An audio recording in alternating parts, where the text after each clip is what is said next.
Put the needle on the record. Brunson stops on a dime, launches. Oh yeah! Jalen Brunson buries it.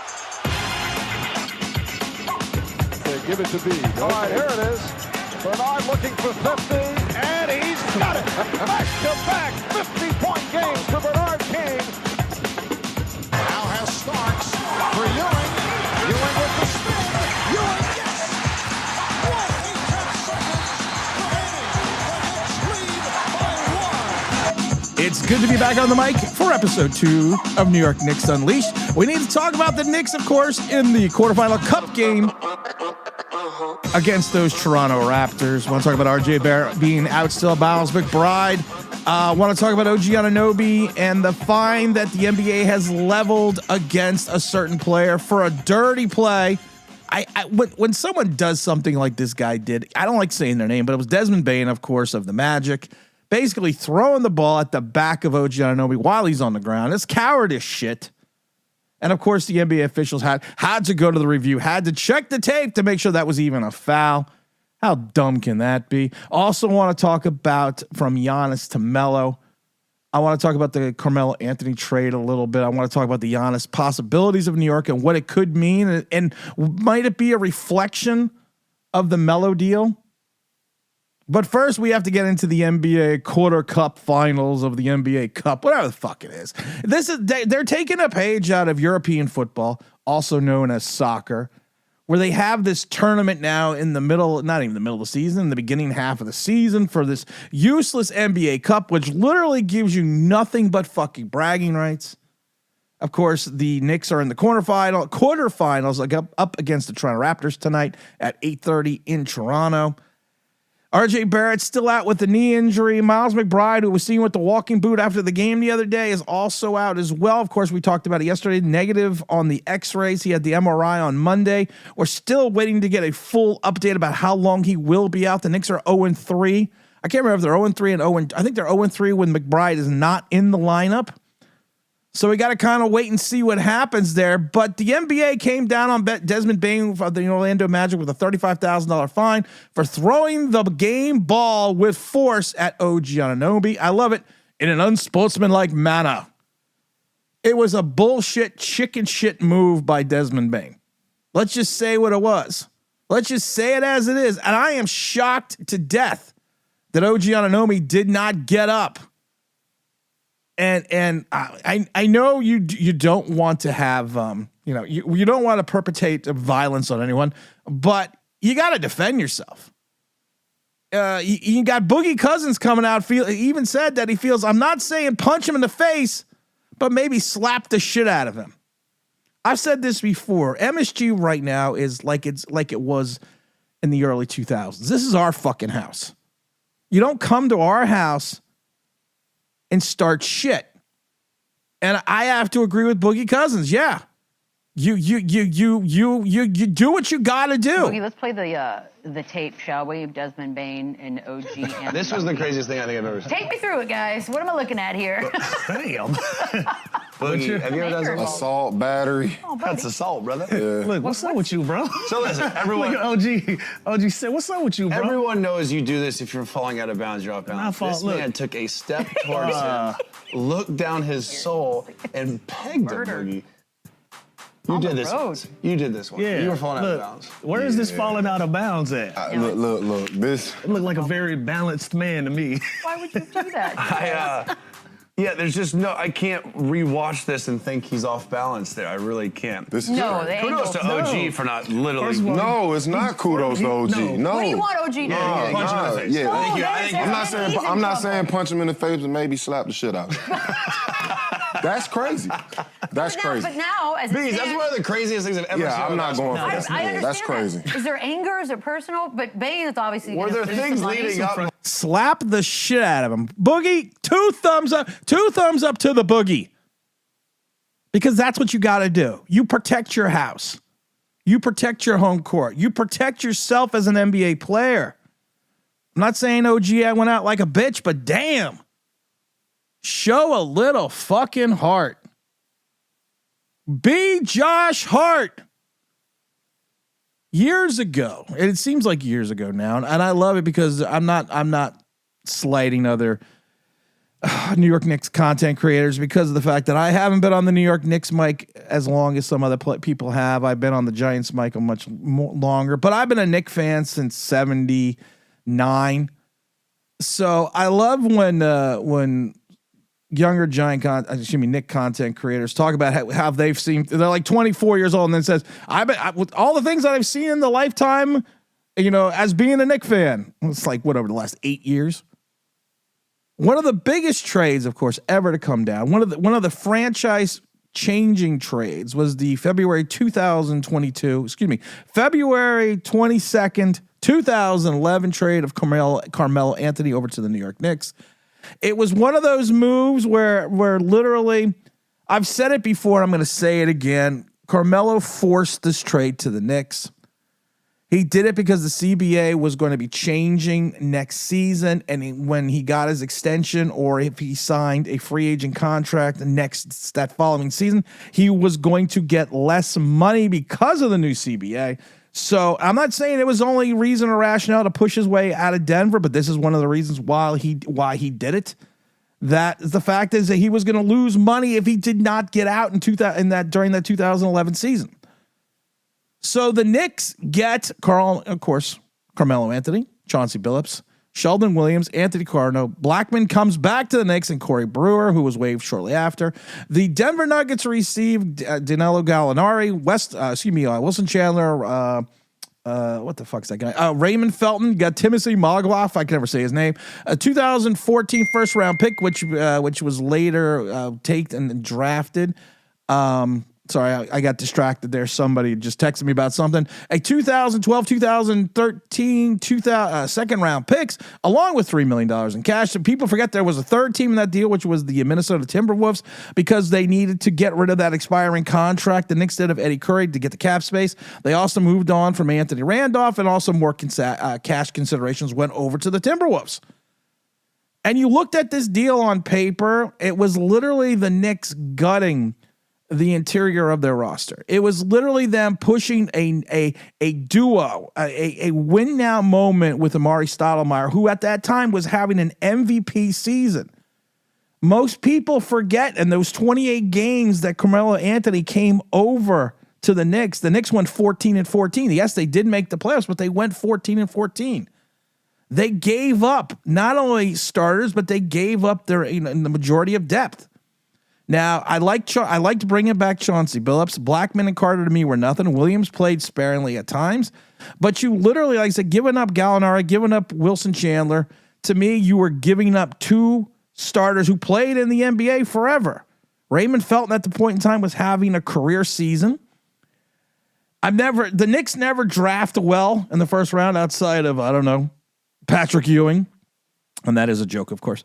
But they literally, I was never worried about the picks, but I was literally worried about the fact that you took an entire roster. You took a team that was winning and you put in a superstar. And at that point in time, Carmelo was probably anywhere between the second and third best player in the league. And you got that superstar. You created that dynamic duo. You have a superstar in your prime.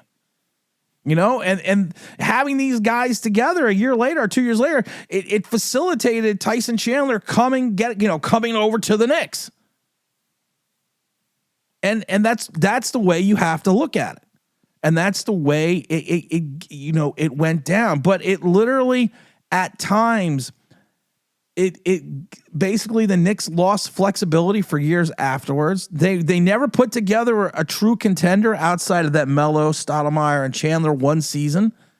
It really prevented the Knicks for a period of time of the ability to build themselves into a sustainable championship contender. But Melo was Melo. He was the face of the franchise. He came in here and basically he did do what he'd say that he was going to do. If you take a look at the Nuggets side, the Nuggets, I think long term won that deal because it allowed them to maintain flexibility with their roster. It gave them, it gave them key pieces that were on this team forever while they never went pushing forward to a championship, but it just allowed them the leeway to do different things and become something, and become not a perennial winner, but a winner in the NBA. The Knicks, to me, were the short-term winner of that deal because of the fact that, like I said, you had like a good 3 to 4 season window with Melo. That was, it was exciting in New York. It was fun to be a New York Knicks fan again. It was fun. I loved Melo is probably one of my favorite players. Now, listen, I go back to Trent Tucker and Rory Sparrow. But before them, my favorite player was Bernard King. I loved Ken the Edible Bannister. But it was a great. Melo to me was a great Knick. Some people, I think, at times, kind of try to take that away from him, because of how the marriage ended, but he was a great Knick, and in the short term, the deal did what it was supposed to do. It made the Knicks relevant again, but in the long term, it really was to the detriment of the franchise. Now, with Giannis wanting to come here, with Giannis saying I want to come here, and I don't know if Milwaukee is going to take a look at his pleas to go to Manhattan and try to make his wish come true, because we don't have the first round picks to throw into this deal because of the 5 that we sent out for Bridges. We don't have the picks. They're going to have to be a lot of swaps. And the problem is this: if you subtract Giannis from Milwaukee and then you put him on the Knicks, more than likely Milwaukee's going to have worse draft be in better position to get a better pick with their own picks, and the Knicks will probably be picking lower in the low 20s. So there really doesn't make any sense to swap. You would have to sweeten the deal with a whole bunch of number 2s, which you could potentially facilitate if you're a Milwaukee into some first round picks. And you're going to have to send Karl Anthony Towns. That's going to be a key component of the piece. And you're going to have to add another contract to make this completely work. And you're going to have to take back Kyle Kuzma, which I don't have a problem with. But you're going to have to either include OG Anunoby or Bridges. Now, because of the Bridges extension that he signed in February, we can't move him till February. So if you want to wait to that period of time, here's my concern. And I talked to the venerable James Williams about this the other day. What if the Knicks all of a sudden just go on a run? What if they go on a run from now to February where, they just go on one of those miracle runs? Are you then going to take a look at the trade and make this trade if you want to include Bridges and break up the continuity that you have to add Giannis? You can make the trade now if you take OG Anunoby and Karl Anthony Towns and put it into the package. You can make the trade now. And honestly, I personally, if I'm a Knick fan, if I can get out of that $200 million OG Anunoby contract, I'm happy with that.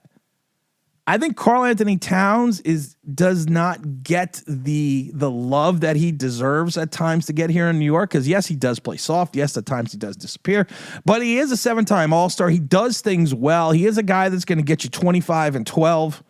And that's hard to find in that middle. He also protects that center lane. So when you have someone like Jalen Brunson, driving to the lane, he's not going to take a beating. If you take a look at the Magic game, I spoke about this the other day. Brunson took a beating driving to the basket because while Mitchell Robinson does things well, he does not have that size to protect Brunson as he's cutting to the hole. So if you're going to make this deal, and I'm going to tell you right now, if all I have to give up is Karl Anthony Towns and OG Anunoby, some swaps of 1 and some bunch of 2s to get Giannis, I'm making the deal now until Milwaukee comes, unless when Milwaukee comes to their fucking senses. I'm making the deal. I'm running over there to make this deal. And even if you have to go back and you have to wait till February to throw in Bridges, again, I would have to see where the Knicks are at, but you have to make that deal. You're going to have to be concerned about the fact that your starting center is going to be Mitchell Robinson.